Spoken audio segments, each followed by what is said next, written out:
2001 SEADOO GTX-DI. Has 118 hours on it. We're partying this machine out.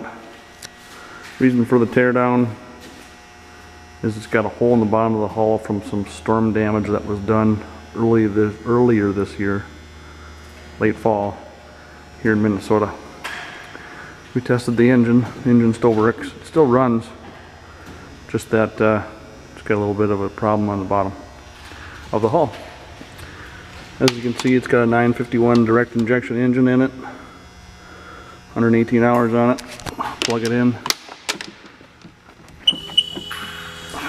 Start it up here.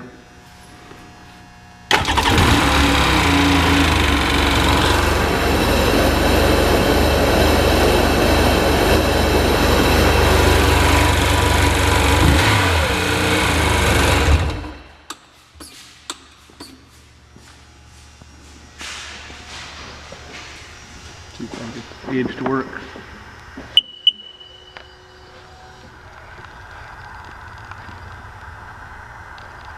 $118.1. If you want to buy parts off this machine, call the number in the background, 218-844-4968, located Detroit Lakes, Minnesota.